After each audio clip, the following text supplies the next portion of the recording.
I just came across this video now, and I'm honestly asking myself, how did we get here? How did we even get here? Oh my God. Let's listen to this video. Let's watch this video. God, Nigeria. Hey, Jehovah. War is going to lead to a third world war, but it's not going to, because Russia and China are playing dead in this circumstance. And why are they playing dead?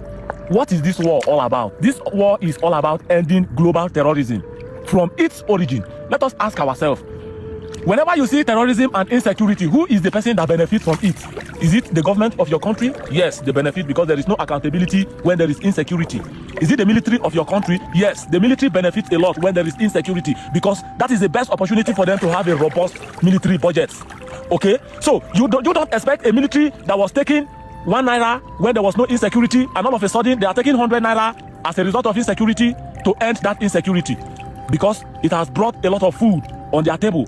The people that are fueling this terrorism are the people that are manufacturing the arms. Why is it that there is more arms in the world above the necessary required arm to secure the world? Why is there too much arm? Global arm proliferation. Why?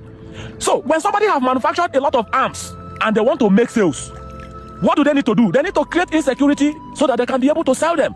And who is the most useful persons they can use to expand this insecurity? Iran. Iran is a country that was governed by a monarchy system until it was successfully removed by a jihad agitation. That is a terrorist. This Khamenei you see today was a jihad force, just like a Shekau to Iran, who took over the Iran government forcefully through Islamic agitation, just like Boko Haram. So if you are standing with Khamenei today, you are invariably standing with Shekau, because that is how they took Iran. And now, the best person to use to spread terrorism across the world is such jihad system. And they successfully did it. They created terrorism across countries. Ask yourself, why are there no Islamic terrorists in poor countries that have no mineral resources? They have their target. Create a terrorist, force the government into buying arms. So the people that are manufacturing arms, the global arm giants, are the people that are behind this insecurity, because that is the only way they can sell their arms, and they have manufactured a lot of it. So this war you are seeing today is a war against arm control. It's a war against global terrorism. They have taken the war to his homestead, which is Iran. That is where all the terrorist group in the world spread from. Look at those Boko Haram. Do they look like people that can afford the class of the arms they are holding? No. Where is the source of their income? Even if they are Islam, even if you are a Muslim, you want all the Christians in Nigeria dead, at least.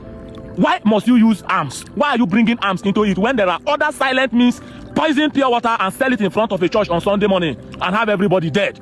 It's a very simple way, but if that is the means, it will not force Nigerian government to go and buy firearms. If they poison garden egg and sell it to a Christian-dominated area, you have a lot of people dead. So why are you bringing arms into it? Which means somebody who is arm-oriented is behind this terrorism, and the main aim is to necessitate a government to go and purchase arms. That is the business. That is the practical business. If not, if you want me dead as a Christian, you must not shoot me with a gun. There are other silent ways you can do it. But why are they not exploring all those means? Why just go to a church where people are not armed?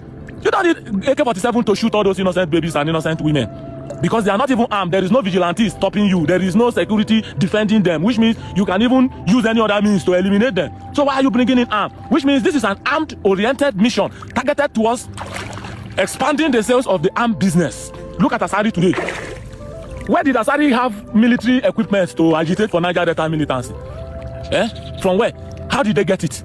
How did all these people come about those arms they are bearing when Nigeria government is spending billions to purchase the same arms? Why are they not spending enough money? This arms company can even go as far as giving arms freely to anybody that is ready to propagate terrorism, so that they can force the government of your country into purchasing arms. Good Lord Jonathan Ayaradua did a good job, granted amnesty and ended the Niger Delta militancy.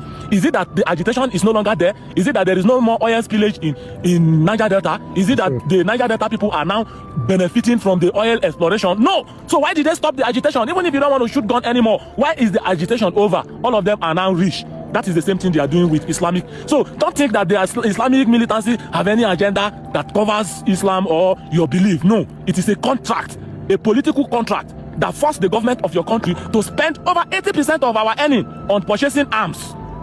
That is just the logic. And within this purchase of arms, a lot of money can be looted, because the price of those arms are not conventional. If somebody is giving you a budget to go and buy military helicopters, you don't know the price. You don't even know where they're buying it from. and accepted. Donald Trump is out and said, enough of global terrorism. We have insurgency in Nigeria in regions that have high mineral resources. And we all see how Chinese have been running in our forest, buying those mineral resources illegally and at black market prices. So if such country, such as China, whom we are seeing their citizens in our forest, mining, if you have not seen them, I've seen them. I've seen a lot of them. If you go to Nasarawa State, if you want to see Chinese in our forest buying illegal gold, illegal tin, illegal rare earth metal, tantalite, different mineral resources. So if these countries can create a porous security system to grant them access to our mineral resources through terrorism, supply arms to our citizens and let them claim that they are Islamic jihadists or whatsoever, and you are so foolish enough to sit at the back of your house and think that they are there to protect your interest as a Muslim, you are nothing but a fool. Henceforth, the money that has been recovered from terrorism, the money that has been recovered from kidnapping, our government has been negotiating with kidnappers, and these people are now holding a lot of money in their possession. So what do we look out for? They can use this money to sponsor politicians into House of Assembly, into Senate, into House of Representatives, or even sponsor a president upon us. So we should be very, very careful. The Nigerian security architecture are supposed, in fact, the CBN is supposed to track transactions. These arms they are buying, they pay for it. How are they paying for it? The CBN cannot even give us any credible report about how arms are being purchased. The Department of State Security cannot even track transactions. But rather, the EFCC cannot even track all these things. Rather, they are focused on Yahoo boys when the main wreck is being done to our economy. Nigerians, we have to sit up. This is not a time for us to be speculating. You'll see a lot of people posting AI videos in the name of trying to create content about terrorism, but it doesn't end there. This is time for every Nigerian to sit up and be wise. This is time for us to pay attention to the next person to you could be the terrorist. I'm very, very honest with you. And they have planted their spies in our society. They came and claimed that it is Fulani herdsmen or whatsoever. That is a very big lie. We all know that there has been clash between herders and farmers, but there is a limit to its escalation. And why are the government quiet about it? That tells you that they are benefiting gruesomely from it a lot. Because during terrorism and insecurity, accountability is no longer there. And all the money tends to be spent into the military. And the military is enjoying the insecurity more than every other person in this country. Because that is how they remain relevant. Imagine a Nigerian military without Niger Delta militancy and Boko Haram.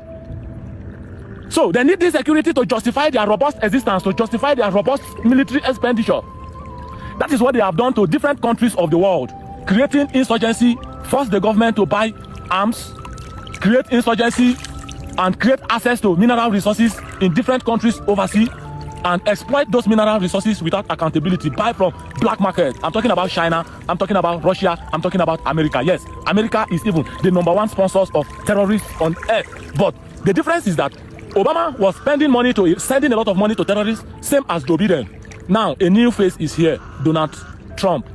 The man that said, no, enough is enough to terrorism. I remember when Obama told us that Goodluck Jonathan is not a good president and Goodluck Jonathan is behind terrorism, whereas that is a lie. They created a propaganda, they created Chibok girls sagas, a lot of lies, and removed Goodluck Jonathan because they were angry with him for negotiating an amnesty for the Niger Delta militants and ending an insurgency they intend to use to propagate the sales of their arms. And they deceived us into removing Goodluck Jonathan. Now a new face is here. This is not a third world war. This is not a religious war. This is a war against global terrorism. If you are a terrorist, cry until you buy yourself.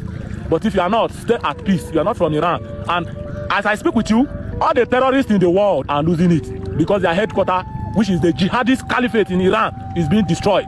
Successfully, Russia has been facing different kinds of sanctions, but the sanction does not affect their economy because they have instituted cowards like Maduro in Venezuela. They have strong alliance with cowards like Khamenei that they use to mop up the impact of those sanctions on their economy. And when a wise leader like Donald Trump comes for those cowards, you start shedding tears in the name of terrorism. Start shedding tears in the name of religion. This has nothing to do with religion.